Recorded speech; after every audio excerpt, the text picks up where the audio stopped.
Muy buenas tardes, alumnos. Bueno, continuando con la temática de las clases teóricas prácticas, en el día de la fecha, el que les habla el profesor Jorge Fernández y la auxiliar de primera Mabel González darán inicio a esta nueva metodología, ¿no?, de dictado de clases. Así que en la próxima diapositiva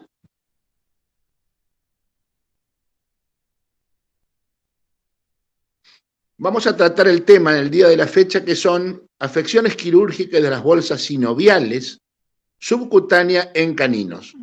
El término específico para su entendimiento y su estudio es el nombre que se le coloca a estas afecciones es de bursitis. Deben recordar que de los anexos musculares se estudiaban tres estructuras: las fascias, las bolsas tendinosas mucosas, las vainas tendinosas mucosas y las vainas tendinosas fibrosas. En este aspecto, este tema, el tema de hoy, está exclusivamente, digamos, se pone máxima atención en lo que son las bolsas tendinosas mucosas. Próxima. Comenzamos como todo orden, como siempre yo les aconsejo a ustedes que están haciendo el cursado de la materia, en cada una de las patologías que nosotros le vamos a enseñar, tienen que tener un orden y establecer o preestablecer un orden de los contenidos a estudiar.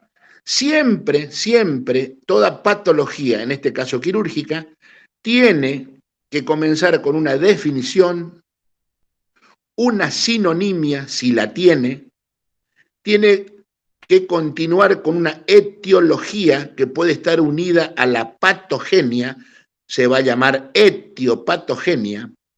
Luego le continúa lo que son los síntomas clínicos de esa enfermedad, continuando con el diagnóstico clínico, y en algunos casos van a tener que utilizar diagnósticos complementarios.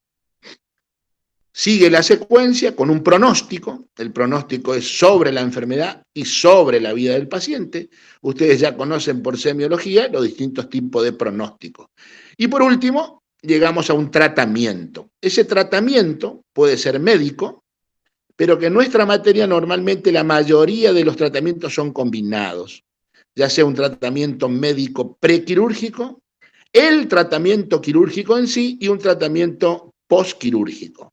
Resumiendo, cada vez que ustedes van a estudiar una patología del área quirúrgica, deben tener en cuenta la definición, deben tener en cuenta, digamos, la sinonimia, deben tener en cuenta la etiología, deben tener en cuenta la patogenia, deben tener en cuenta los síntomas, deben tener en cuenta el diagnóstico, deben tener en cuenta el pronóstico y por último el tratamiento. O sea, son 8 ítems que si ustedes los ponen bien puntuales y en claro no van a tener dificultades.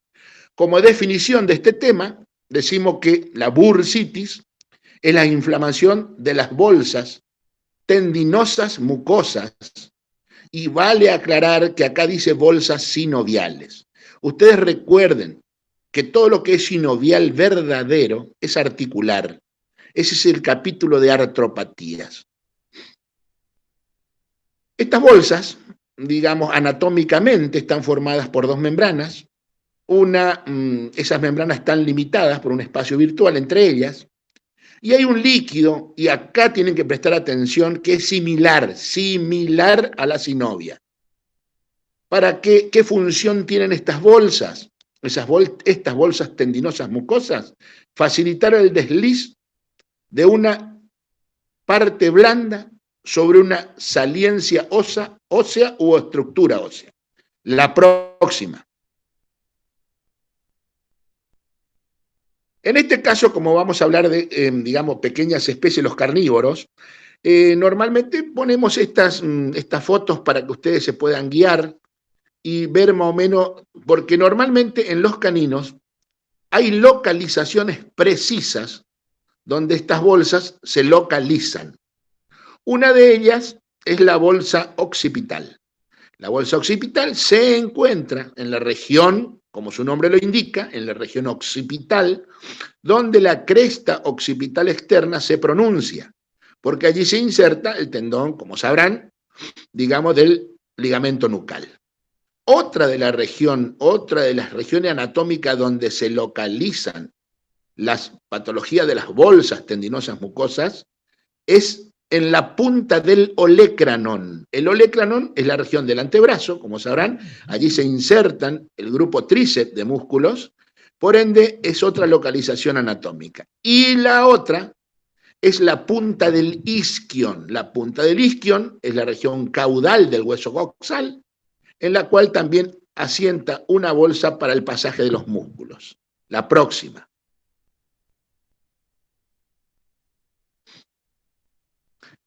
Bueno, para saber un poco de cómo se continúa, definimos localizaciones, ahora vamos a las etiologías. Normalmente siempre en cada patología ustedes van a tener causas predisponentes y causas determinantes. De las causas predisponentes para esta enfermedad se nombra principalmente razas que están predispuestas a padecer de esta patología. Principalmente las razas pesadas, las razas gigantes, que ahora veremos cuáles pueden ser. El peso del paciente es otro factor predisponente y también predispone el tipo de piso donde habitan. La mayoría de las veces en esta patología las causas predisponentes tienen estas, digamos, etiologías. La talla, el peso y el piso donde habitan estos pacientes. Y las determinantes siempre son traumáticas. Siempre el origen de la deformación de la bolsa va a ser traumática. La próxima. Aquí algunos ejemplos para que ustedes puedan ver desde la derecha a la izquierda o desde el más grande al más chico.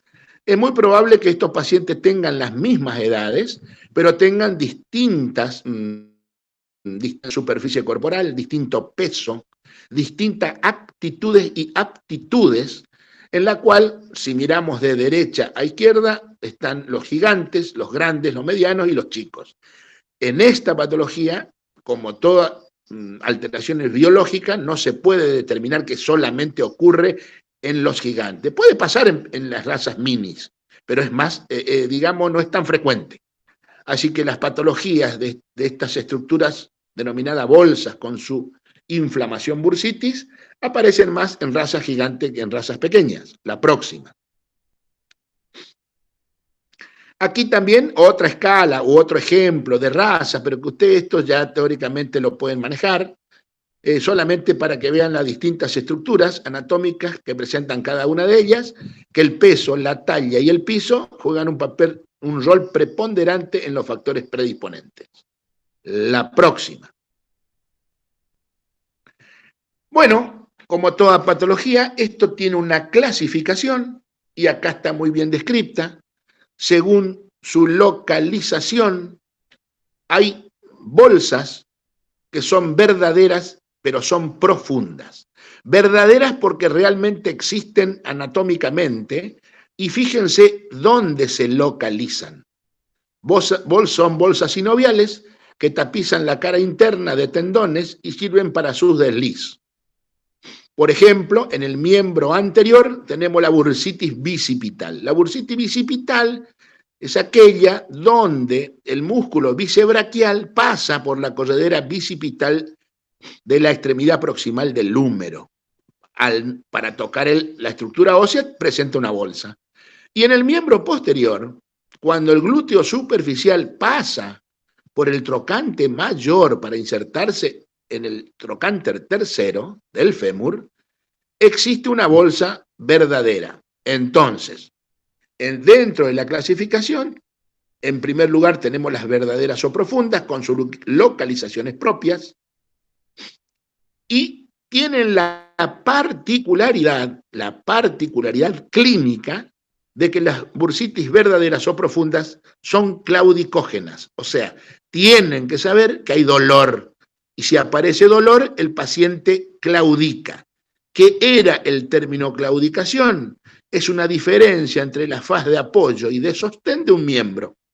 Por ende, clínicamente a la inspección, ustedes verán que el paciente claudica.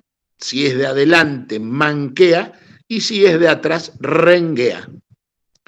Después están aquellas otras, que son las que más se ven, las que más se notan, las que normalmente dan mejores datos clínicos, que son aquellas que son adquiridas o superficiales. Son muy frecuentes en distintas especies, pero en este caso estamos hablando de pequeñas especies carnívoros como los caninos, y siempre están ubicadas en saliencias óseas, donde, como su localización ya fue presentada, tenemos que repetir que están la bolsa occipital, la bolsa olecraneana y la de la punta del isquion o isquiática. O sea, en los carnívoros, esta patología se presenta en 3 zonas anatómicas muy bien estudiadas, que son el occipital, el olecranon y la punta del isquion. La próxima. La clasificación a su vez continúa porque estas bursitis, según su curso, pueden ser agudas o crónicas, según su contenido, ese contenido de un líquido virtual que después se hace real, pueden ser asépticas o pueden ser sépticas, y según el contenido del líquido que presenta en su interior, entre sus 2 membranas, pueden ser serosos, pueden ser hemorrágicos y pueden ser purulentos. La próxima.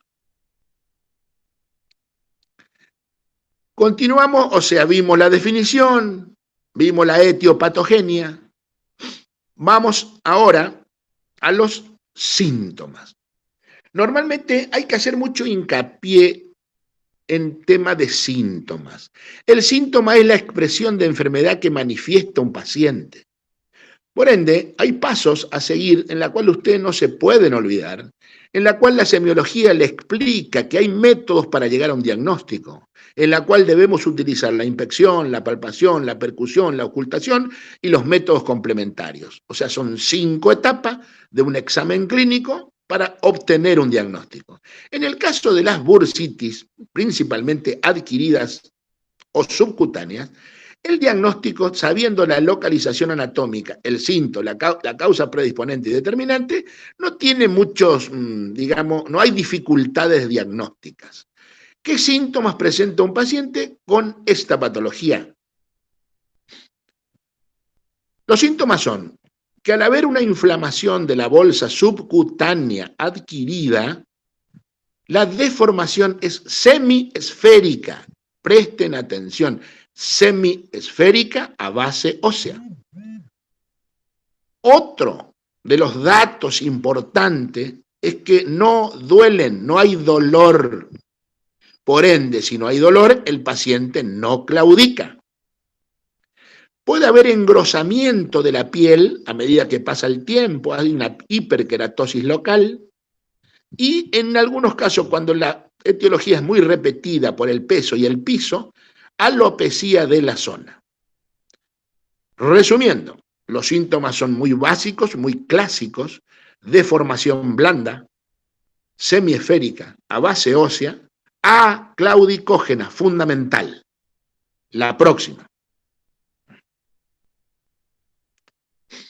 Un ejemplo para que puedan ver en una imagen, en este paciente de talla gigante, aparece en la cara posterior del codo derecho una deformación semiesférica a base ósea. Eso es el síntoma clínico de una bursitis aguda del codo en estas especies. La próxima. Otro ejemplo. Por lo que ven, la talla del paciente es grande, son pacientes pesados, de talla gigante, y por sobre el olecranon pueden apreciar una deformación semiesférica a base ósea, subcutánea adquirida aclaudicógena. La próxima. Otro ejemplo, ya de otro tipo de raza, donde la deformación se presenta de igual forma, varía en lo que es el tamaño, puede ser chico, mediano, grande, de acuerdo a la, digamos, al peso, al piso y al agente traumático, que teóricamente es cuando el paciente se acuesta y se levanta, y se acuesta y se levanta sobre un piso duro. La próxima. En algunos casos ya cuando la bursitis es crónica y no se ha tratado en tiempo y forma, aparecen estas lesiones que ustedes pueden apreciar en este momento, que son las lesiones ulcerativas de la región de la bolsa. Ustedes recuerden que en el proceso de cicatrización normal tenemos cicatrización normal por primera intención, por segunda intención, primo secundaria, bajo costra y bajo escaras. Pero también tenemos los defectos de la cicatriz. De los defectos de la cicatriz tenemos dos patologías, que son el queloides y en este caso, así como ustedes lo ven, las úlceras. Úlcera es un tejido que tiende a no cicatrizar. Por ende, cuando presten atención a las imágenes, verán que todas estas lesiones que aparecen con tendencia a no cicatrizar tiene el nombre de úlcera. La próxima. Vamos al próximo paso. El próximo paso era, después de los síntomas, obtener un diagnóstico clínico. El diagnóstico clínico deben utilizar los pasos clínicos a seguir. Principalmente acá dice 2 pasos a seguir. Uno es la inspección y el otro es la palpación. Con la inspección vamos a lograr determinar la localización anatómica, la forma y el tamaño. El próximo paso es palpar la deformación. Si es una bursitis serosa aguda, va a contener un líquido aumentado en cantidad, parecido a la sinovia. No es líquido sinovial, es muy parecido a la sinovia por su densidad y por su color. Y si es aguda y serosa, a la palpación en esa etapa va a ser fluctuante. O sea, una deformación con contenido líquido. A medida que pasa el tiempo, y acuérdense los procesos de curso sobre agudo, agudo, subagudo y crónico, todo proceso que supere los 21 días se denomina crónico. O sea, si una bursitis, ustedes lo localizan o hacen el diagnóstico en la primera etapa, es una bursitis aguda, seguramente estará fluctuante. Pasando los 21 días de la lesión, ese líquido se organiza por medio de la fibrina y pasa a ser de una consistencia firme. De los métodos complementarios que podemos utilizar, acuérdense que uno de los métodos complementarios son las centesis. Centesis son sinónimo de punciones. Punción podemos decir que es la introducción de una aguja del calibre necesario dentro de una cavidad en cuestión. En este caso, es una bolsa tendinosa mucosa inflamada que en su contenido tiene líquido, y entonces, ¿qué tenemos que hacer? Una punción. Esa punción, si ustedes recuerdan, que las punciones en una colecta siempre se realizan en la parte más declive de la deformación. Por ende, si tienen una colecta en el codo, no van a punzar arriba, tienen que punzar en la parte más declive, que sería la parte baja de la deformación, porque todo líquido, por su peso específico, baja, y todos los gases ascienden. Por ende, las colectas líquidas siempre bajan, y están más, digamos, se aprecian mejor en la parte más declive de cualquier deformación. Siempre siguiendo los pasos de asepsia, antisepsia, no olvidarse de eso, se hace la tricotomía de la zona, se utiliza algún antiséptico local, resguardo de guantes estériles, agujas y jeringas estériles. se punza en la parte más declive y la primer punción se denomina exploradora. ¿Por qué? Porque una vez que ustedes introducen la aguja dentro de la bolsa, van a, por el cono de la aguja, según qué calibre utilicen, va a aparecer o va, digamos, a derramar líquido. Por ende, lo primero que ustedes pueden apreciar es el color, si es ceroso, si es hemorrágico o si es purulento. Y presten atención porque esto le va a llevar a otro paso. Si es un líquido ceroso, normalmente no hacemos más que seguir con los pasos que ahora le cuento. Ahora, si aparece un líquido hemorrágico o purulento, el paso siguiente a la punción, y no olvidarse de esto, es colectar en un tubo estéril para realizar cultivo y antibiograma. Este paso no se olviden cuando en la punción exploradora aparece un líquido hemorrágico y o purulento. Si aparece un líquido ceroso, continuamos con el próximo paso, que sería ya el tratamiento. El próximo.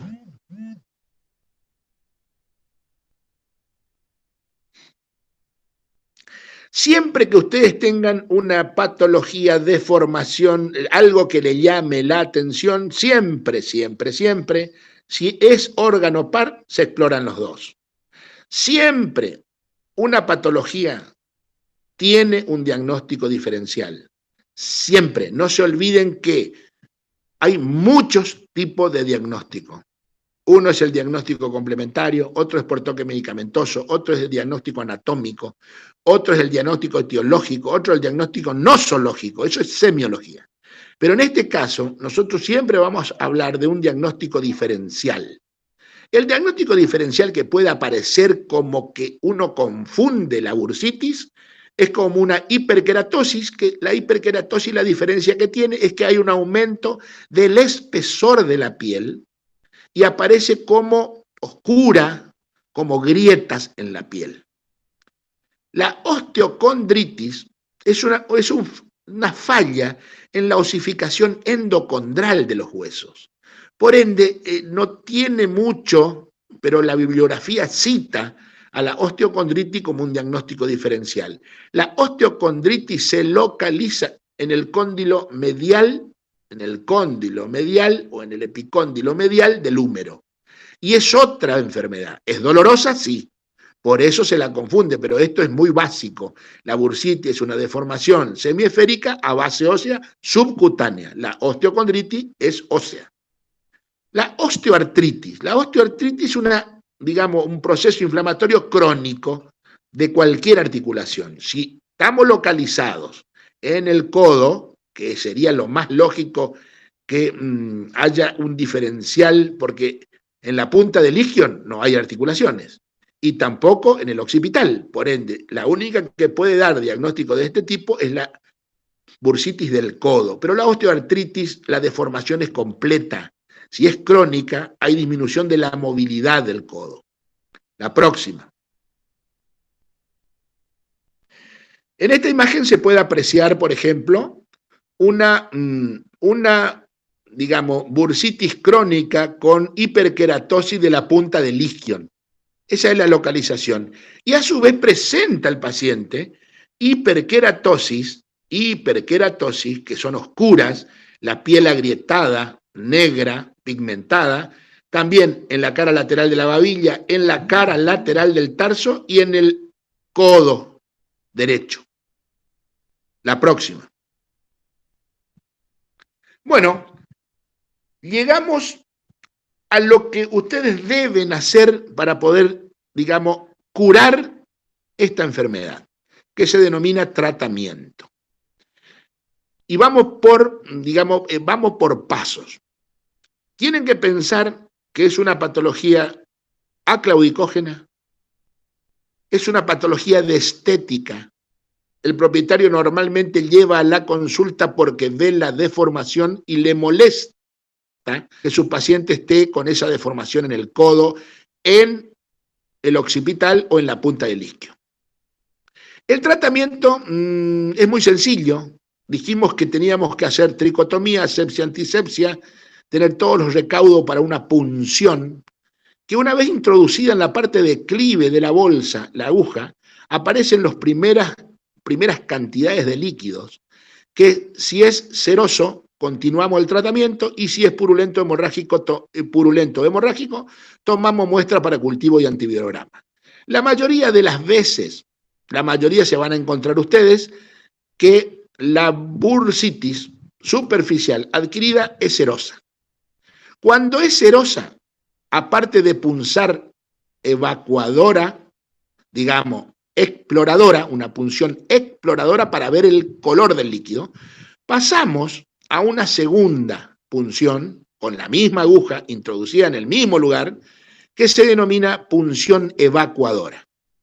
A ver si me explico mejor. Ustedes tienen la bolsa subcutánea, punzan la bolsa bajo todos los recaudos de asepsia, antisepsia, ven caer las primeras gotas y definen. Si es seroso, continúo con la punción evacuadora. Si es purulento hemorrágico, mando a cultivo antivirograma. Y continúo con la punción evacuadora.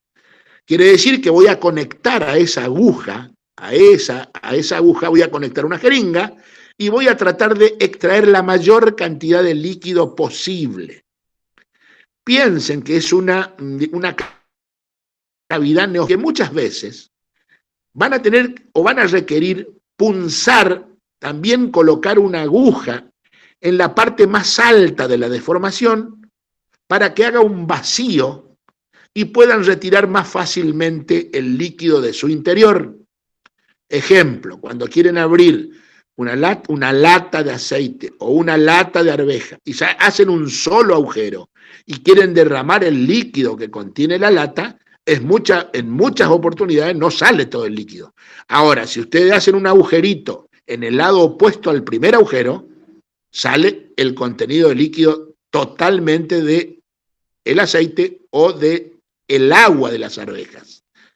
Por ende, a veces se requiere la punción baja primero como exploradora, y para la evacuadora muchas veces se debe insertar otra aguja más en la parte superior de la deformación para que provoque el vacío de la bolsa y ustedes puedan retirar más cómodamente el contenido.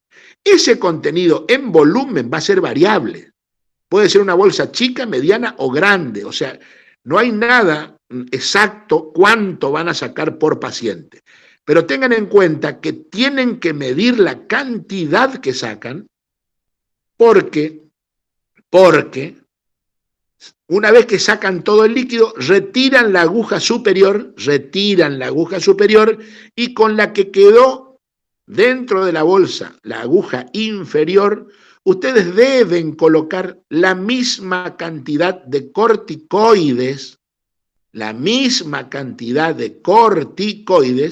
dentro de la bolsa. Si sacan 20 mililitros, se coloca 20 mililitros. Si sacan 50 mililitros, colocan 50 mililitros. Muchas veces las bolsas tienen más cantidad de contenido líquido, por ende, el corticoide puede ser diluido en solución fisiológica para alcanzar la misma cantidad del líquido que evacuaron. En algunos casos y en algunos lugares donde se pueden realizar vendajes. Es una opción más. Por ejemplo, en la bursitis occipital, no, imposible vendar. En la bursitis isquiática, imposible vendar. Pero ahora le vamos a mostrar unos ejemplos de cómo pueden vendarse en el codo. La próxima. Bueno, aquí tenemos ejemplos de drogas que se pueden utilizar para introducir dentro de la bolsa tendinosa mucosa. La próxima. Este es un vendaje que, porque si ustedes se imaginan vendar un codo, van a ver que tienen que vendar desde mitad de húmero hasta mitad de antebrazo, o si no, no tiene sentido el vendaje. En algunos casos, acuérdense que toda la articulación debe tener movimiento. porque esto no es una enfermedad articular, es una enfermedad subcutánea. Por eso es que muchas veces, según el criterio médico, no se venda, pero en algunos casos ustedes van a ver la bibliografía que aparecen este tipo de vendajes, se llaman vendaje en espiga, pero es muy grande para vendar una bolsa. Fíjense que lo hacen a través del tórax. Este tipo de vendaje es más para, por ejemplo, una luxación articular, para ese tipo de cosas. La próxima. Este otro estilo de vendaje, en la cual toma el tórax para que pueda quedar fijo el vendaje del codo. La próxima.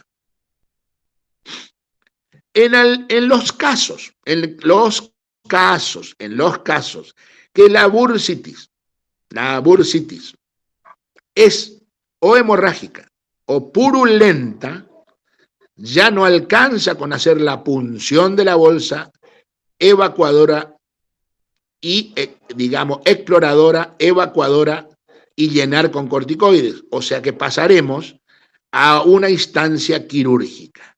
Lo mismo ocurre cuando la bursitis es crónica y se ha fibrosado. Ya no hay alternativa médica. Las alternativas quirúrgicas están presentes cuando las bursitis son purulentas, son hemorrágicas y son crónicas donde se ha fibrosado. El drenaje, por ejemplo, la próxima. Acá tenemos un tipo de drenaje que ustedes pueden ver en la bibliografía que se llama drenaje de Penrose.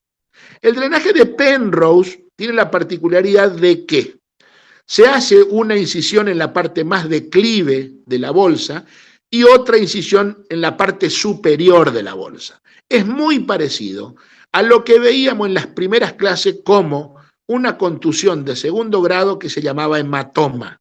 El hematoma, el avenamiento quirúrgico es una abertura, una contraabertura y la colocación de un drenaje externo. En el drenaje de la bolsa y principalmente el drenaje de Penrose tiene la particularidad de que se hacen los mismos orificios. Abertura, contraabertura, se comunican, ahí lo ven, por medio de la pinza hemostática que atraviesa toda la bolsa, pero se coloca el drenaje estático. Quiere decir que lo que utilicen, el material que utilicen que va dentro de la bolsa, debe ser suturado, el material de drenaje va suturado al orificio superior e inferior. Totalmente distinto a cómo drenábamos un hematoma. El hematoma era abertura, contraabertura, el dren pasaba por el medio, pero se suturaba fuera del hematoma. En este caso es totalmente distinto. La próxima. Esto, por ejemplo, es ejemplo de lo que se puede utilizar como un dren. Un dren es algo que se utiliza, que se coloca en cavidades para que esa cavidad siga eliminando líquido por una determinada cantidad de tiempo. Aquí tienen ejemplo. Por ejemplo, lo que está colocado dentro de esta bolsa es un guante o un dedo de guante estéril que puede ser utilizado como drenaje. Significa que este dren es suturado en la herida proximal y es suturado en la herida distal. Otros tipos de dren pueden ser, digamos, de tipo goma o caucho, como estas bandas elásticas que se ven en la figura inferior, o también pueden ser los, digamos, los perfus, que normalmente utilizamos para hacer fluidos. Esos perfus estériles se cortan, se colocan dentro de la bolsa y se suturan en la herida superior e inferior. La próxima.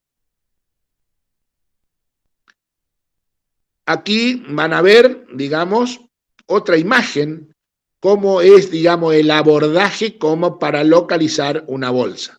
Pero normalmente nosotros, ya vías de abordaje, digamos, pasos a seguir para piel, subcutáneo, músculo y llegar al foco de la patología, lo damos como sobreentendido por la materia que ustedes cursan, que es técnica quirúrgica o cirugía.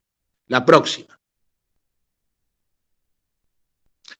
Esto es una bolsa crónica. Esta es una bolsa o un tratamiento quirúrgico en la cual la bolsa pasó los 21 días y se ha fibrosado. Por ende, se indica la extracción quirúrgica de toda la bolsa. Quiere decir que esta bolsa no contiene líquido, contiene un tejido fibroso, firme de consistencia, en la cual estéticamente al propietario le molesta que su paciente, el paciente o su mascota tenga esta deformación y se opta por el tratamiento quirúrgico de la extracción de la bolsa. Recuerden que esta bolsa está sobre el olecranon y recuerden que en el olecranon y principalmente en la punta del olecranon se insertan todos los músculos, todo el tríceps. Se llama tríceps braquial, que sería el anconio largo, anconio medial, anconio lateral y anconio pequeño. Por ende, los tendones van a estar a ese nivel. Para que ustedes no lesionen los tendones, no hagan una tendinitis del tríceps o corten un tendón del tríceps, la mayoría de las veces se opta por,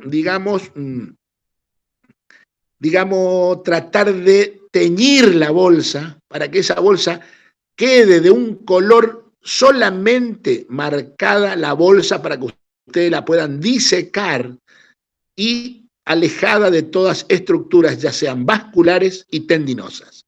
Lo que se utiliza es un líquido que tiene un color azul que se llama sulfato de cobre, que muchas veces lo van a ver que se utilizan en pediluvios para los equinos, principalmente para dar fuerza al casco de los equinos, y en este caso tomamos el sulfato de cobre en una jeringa, inyectamos el sulfato de cobre dentro de la bolsa, esperamos 48 a 72 horas para que ese sulfato de cobre se infiltre y localice toda la bolsa, y de esa forma van a identificar la bolsa una vez abierta la piel.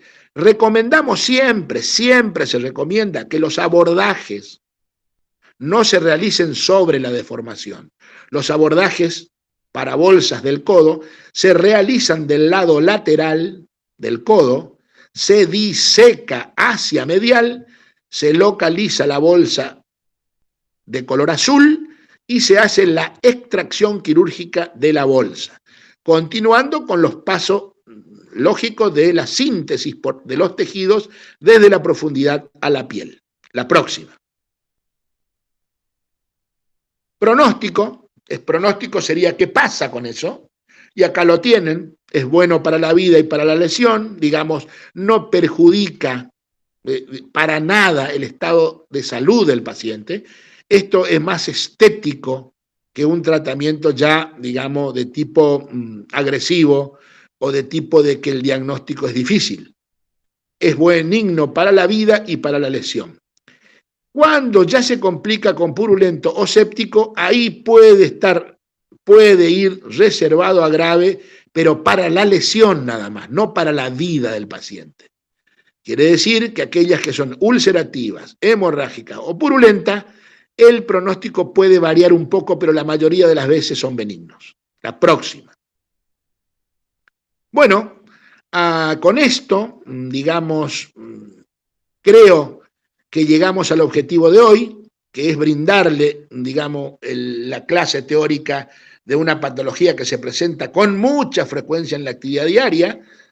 Y acá le dejamos, como siempre, la bibliografía básica, porque les recuerdo, y esto presten atención a lo que les voy a decir, porque todo lo que es teoría, todo lo que nosotros le podemos brindar en un tiempo determinado, es como una guía para que ustedes tengan en cuenta para ir a la bibliografía correspondiente a estudiar.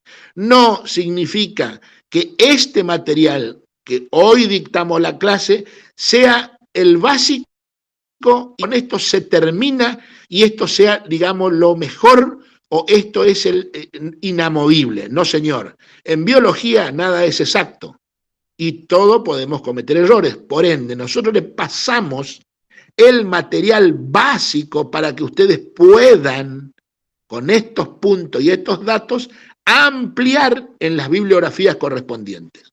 Aquí lo tienen, la bibliografía es de las que nosotros tomamos este tema para dictar nuestras clases. Muy bien, me despido de ustedes. hasta la próxima clase y les pido que estudien, porque se viene el parcial. Hasta la próxima. Saludos. Listo.